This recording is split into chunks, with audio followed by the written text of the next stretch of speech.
A travessia do Mar Vermelho.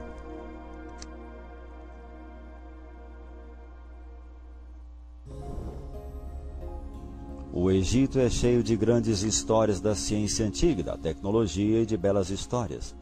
Mas será que há evidências mesmo de que os filhos de Israel viveram no Egito? Muitos anos atrás, esta grande pedra foi descoberta na primeira catarata do Nilo, na ilha Elefantina. A inscrição diz: por 7 anos não houve cheia satisfatória do Nilo. Como resultado disso, grãos de todo tipo ficaram escassos. Nesta terrível dificuldade, o rei Tizer se lembrou do deus Imhotep, que uma vez havia livrado o Egito de calamidade semelhante. Imhotep pode ser achado na história egípcia em muitos lugares, e parece que ele foi um sábio levado a Deus muitos séculos depois da sua morte.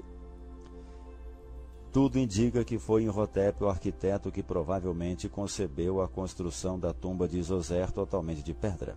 Conhecido como um escultor, um padre, um curandeiro, Imhotep é considerado o gênio preeminente do antigo reinado. Ele salvou seu país até mesmo da escassez. Poderiam ter sido Imhotep e José a mesma pessoa? Nós agora vamos a Saqqara, do Egito, a uma curta distância ao sul de Cairo. Aqui é onde a primeira pirâmide foi construída no Antigo Egito. É chamada a Pirâmide dos Batentes, devido aos níveis distintos em sua forma. Se olharmos cuidadosamente, podemos ver onde uma camada folheada lisa de pedra calcária foi aplicada em cima do tijolo, criando uma superfície lisa, mas a maioria disso tem sido removida. Aqui é onde nós achamos a estátua de Faraó Zoser, a quem serviu Imhotep. Foi na base desta estátua de Zoser que Imhotep foi mencionado como um homem, não como um deus. Foi o primeiro depois do rei, e aqui está com a sua identificação. No complexo de edifícios, o corredor principal é importante para nós. Foi aqui e em outros locais do Egito que José salvou seu país da fome. Então José disse a Faraó: eis que vem 7 anos de grande fartura em toda a terra do Egito. A estes seguirão 7 anos de fome. Nos dias de José, as pessoas entravam no edifício, caminhavam por esse corredor para comprar grãos. Havia muitas caixas disponíveis para clientes de vários idiomas comerciarem a sua grande necessidade de mantimentos. De modo que, havendo fome sobre a terra, abriu José todos os depósitos e vendia aos egípcios. Ao sairmos do corredor pela parte traseira, nós vemos em um dos lados uma série de estruturas profundas onde foi armazenado o grão subterrâneo durante os 7 anos de abundância, e vendido então para os egípcios e visitantes de outros países durante os 7 anos seguintes de fome. Um sistema de silos subterrâneos verticais criou um ambiente mais fresco para os grãos. Assim armazenado era o desígnio do gênio José. Quando o grão era removido do armazenamento, o grão mais antigo era levado para cima por meio desta escada longa descendente. Os silos de grãos foram interconectados por túneis que permitiram o grão fluir até um ponto de saída central situado ao fundo desta escada.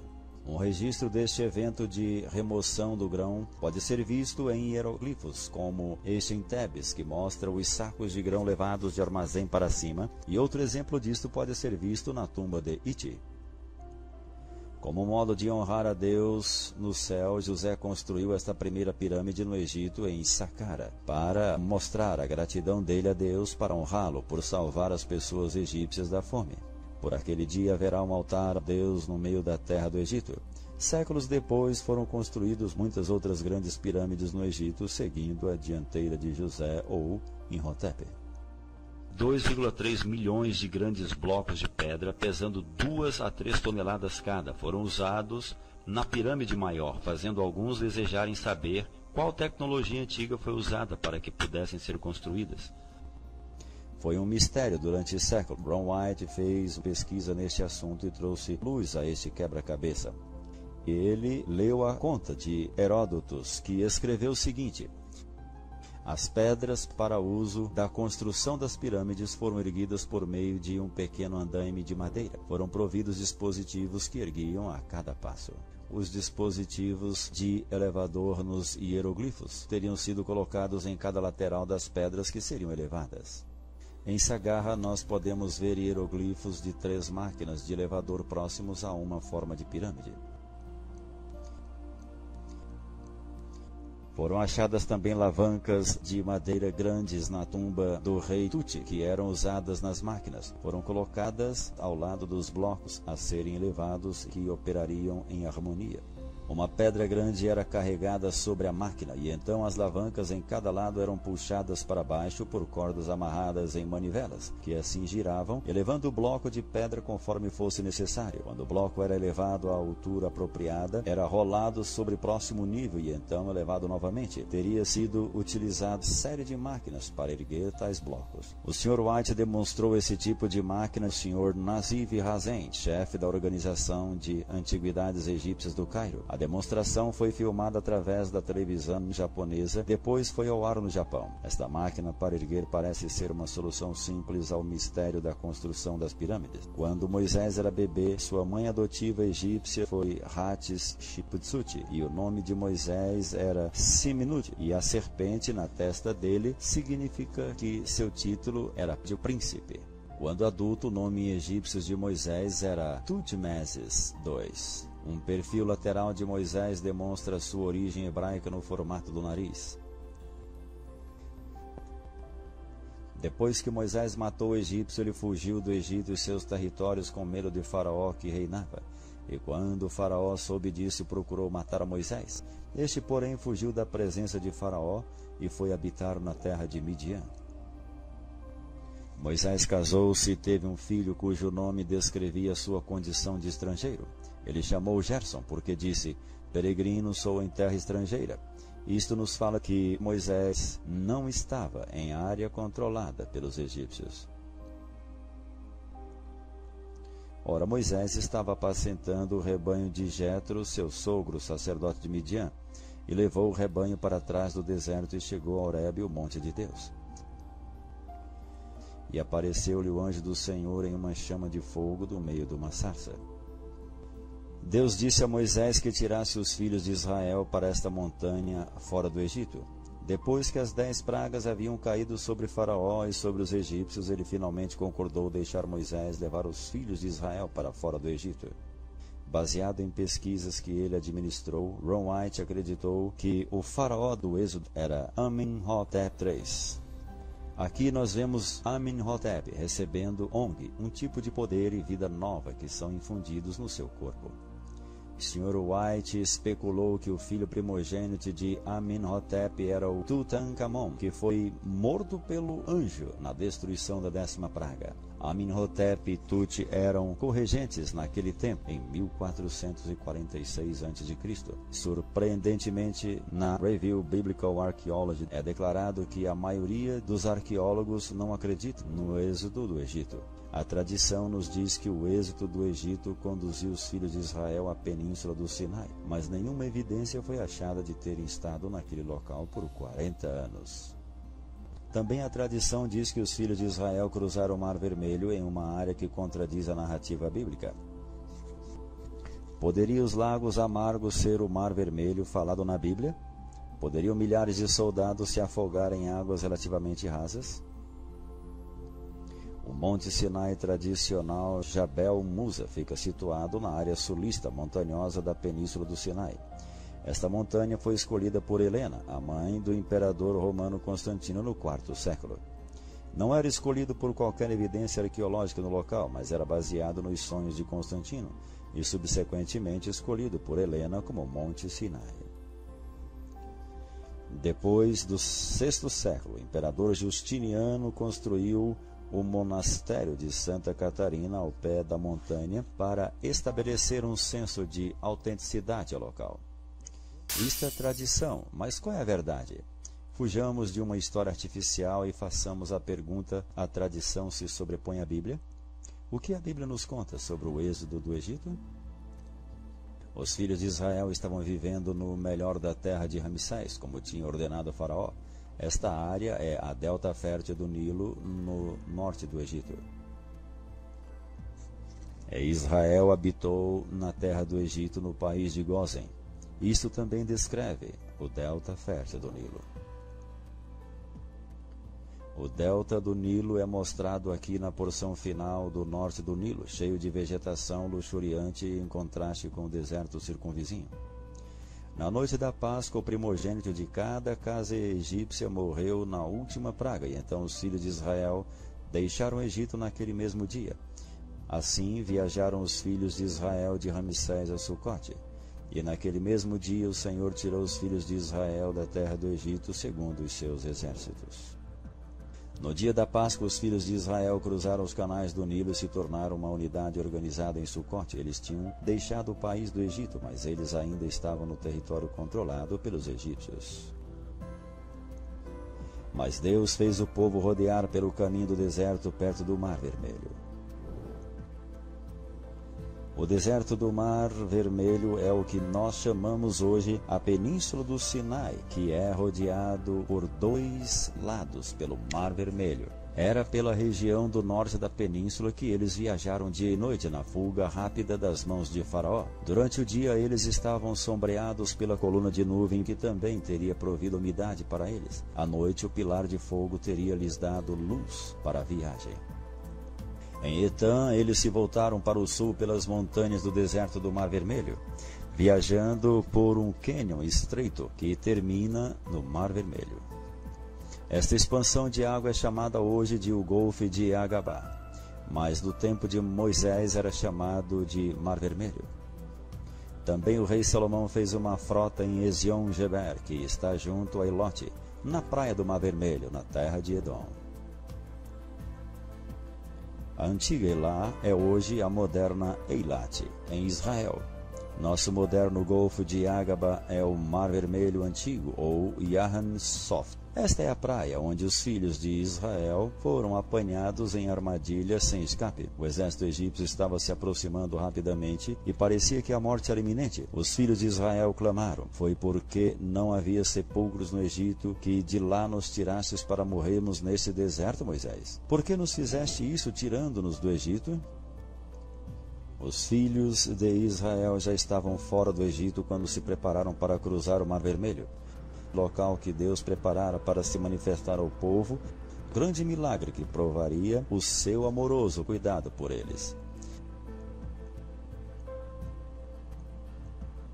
Esta é a praia grande no Golfo de Agabá, chamada Nuweiba Egyptus. Aqui foi onde pareceu que as forças das trevas estavam a ponto de triunfar, mas Deus estava no controle. Do outro lado do Golfo estava a terra de Midian e o Monte Santo de Deus. Eles acamparam entre Migdol e o mar. Migdol significa uma cidade fortalecida ou torre.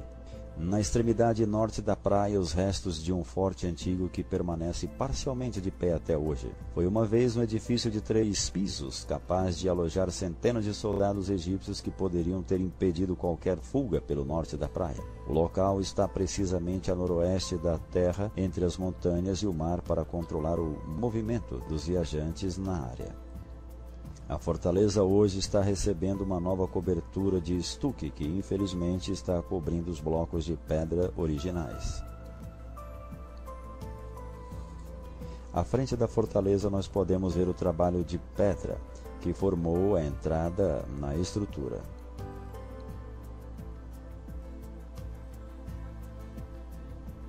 No meio do pátio, nós podemos ver bem uma antiga cisterna que teria provido água fresca para muitos soldados egípcios que se alojaram aqui. Do lado de fora, podemos ver quão alta a estrutura havia sido em seus dias anteriores, um edifício de 3 andares. Outra descrição do local da travessia do Mar Vermelho era: acampem defronte de Pi-Hahirote, que significa boca de um buraco ou cânion. Ao caminhar em direção à praia, os filhos de Israel caminharam por um sistema de cânions, ou Wash-Dis, e então encontraram esta praia no Mar Vermelho. A Bíblia nos fala: eles estão embaraçados na terra, e o deserto os encerrou. Eles finalmente terminaram a caminhada pelos cânions que serpenteavam o caminho pelas montanhas, mas agora foram apanhados na praia. Então o anjo de Deus que ia adiante do exército de Israel se retirou e se pôs atrás deles. Também a coluna de nuvem se retirou de diante deles e se pôs atrás, colocando-se entre o campo dos egípcios e o campo dos israelitas. Foi aqui que a coluna de nuvem impediu os egípcios de avançar sobre os filhos de Israel. Joséfo nos fala: pois havia em cada lado uma parede, pedras que terminavam no mar, eram intransponíveis e íngremes, obstruindo as escaladas deles. Deve ter havido excitação quando chegaram à praia no mar, mas logo ficaram desapontados ao perceberem a situação. Eles estavam em uma armadilha esperando a morte pelas mãos do exército de Faraó. No meio da praia nós podemos ver a abertura do Pir Hayot ao longo, mas vamos para o sul, a fim de localizar um marcador surpreendente aqui na praia. Próximo à estrada nós vemos esta coluna grande que foi achada por Ron White em 78, durante a primeira visita a esta praia. A coluna havia caído e ficou no chão na borda da água, mas hoje está a aproximadamente 1.500 metros do mar e foi fixada em concreto.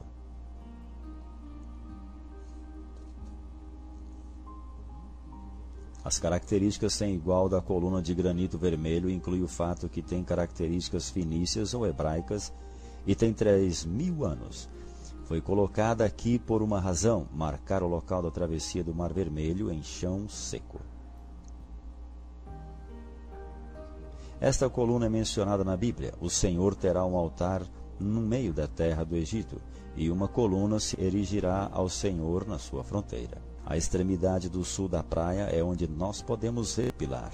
Uma coluna no outro lado do Golfo, na Arábia Saudita, foi achada por Ron White em 1984 e foi mostrada às autoridades sauditas. No pilar saudita havia inscrições hebraicas que incluíam as palavras Faraó, Misram, ou Egito, Moisés, morte, água, Salomão e Edom. As inscrições nessa coluna foram apagadas desde que os egípcios que vivem aqui não estavam entusiasmados sobre um marcador de celebração hebraica, situado no próprio quintal deles. Usando o Google Earth, pode-se focar a câmera na praia e o ponto de onde está o pilar, próximo à estrada. Este é um uso excitante da tecnologia para ver a Bíblia viva.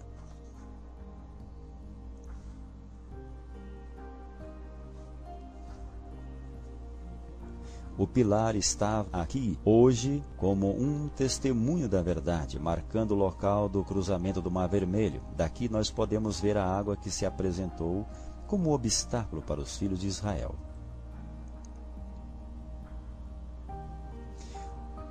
Uma pequena distância em declive e nós chegamos então à extremidade da água, onde um milagre maravilhoso aconteceu, onde Deus proveu proteção ao seu povo, ainda que eles estivessem bravos e reclamando. Não és tu aquele que secou o mar, as águas do grande abismo, o que fez do fundo do mar um caminho para que por ele passássemos remidos? Durante séculos esta praia foi conhecida como local da travessia do Mar Vermelho neste exato ponto. No Google Earth podemos ver o nome Nuweiba neste ponto da praia. Este mapa mais velho e detalhado nos revela que o nome completo da praia, Nuweiba, é curto para Nuweiba al Mos Ayena. O nome desta praia, Nuweiba al Mos Ayena, nos dá a confirmação de que nós estamos no local correto. A tradução desses nomes significa as águas de Moisés abrindo. Aqui é onde as águas se abriram pela mão de Deus, e o Senhor manifestou ao seu povo que seria o protetor deles e libertador em tempos de dificuldades.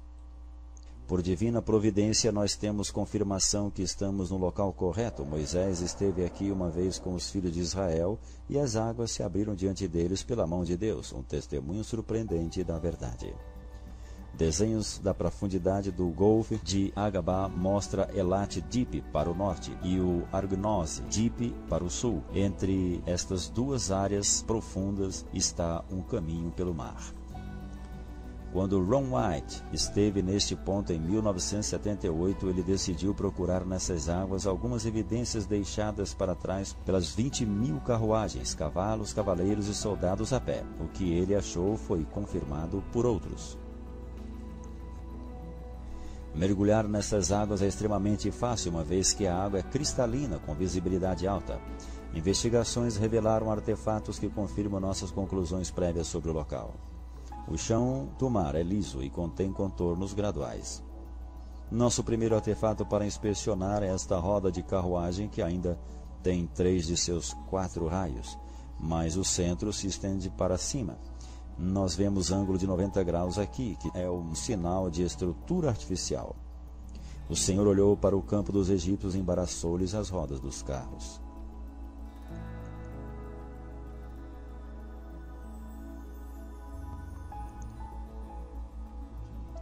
A roda da carruagem com 6 raios era amplamente usada pelos egípcios naquela época. Carruagens egípcias são conhecidas por usar cubos de metal no centro de cada roda. Usando detectores de metal, os mergulhadores acharam metal nos cubos que estão agora cobertos em coral. Aqui nós vemos outra roda de carruagem com 4 aros, um cubo de metal no centro. Um aro está perdido. O coral aqui preservou parte da carruagem, retendo a estrutura artificial, até mesmo depois que a madeira desaparecesse. Aqui nós vemos outra roda suspensa em seu eixo, chamando a atenção. Tem 6 raios e um cubo no centro levado. Ron White fez muitos mergulhos aqui e localizou muitos artefatos. Isto poderia ter sido uma vez um táxi de carruagem. Isto parece ser outra roda de carruagem.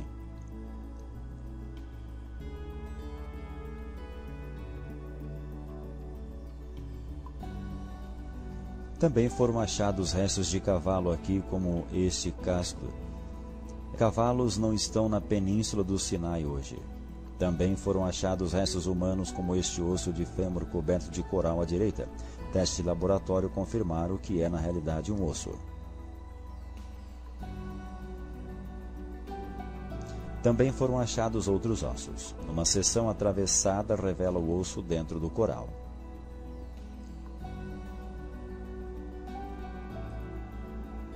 Aqui nós vemos uma roda de carruagem que se levanta em um eixo nesta metragem velha de 78 tirada por Ron White. Logo vemos uma roda de 8 raios e um deles está faltando. Rodas com 8 aros só eram usadas durante a 18ª dinastia, o tempo do Êxodo. O primeiro achado aqui no local da travessia é este folheado de ouro que foi deixado para trás de uma roda de carruagem com 4 aros. Havia 600 carruagens escolhidas, usadas na perseguição dos filhos de Israel, e este artefato foi deixado para trás a uma profundidade de 60 metros. Hoje ainda está no local onde foi achado.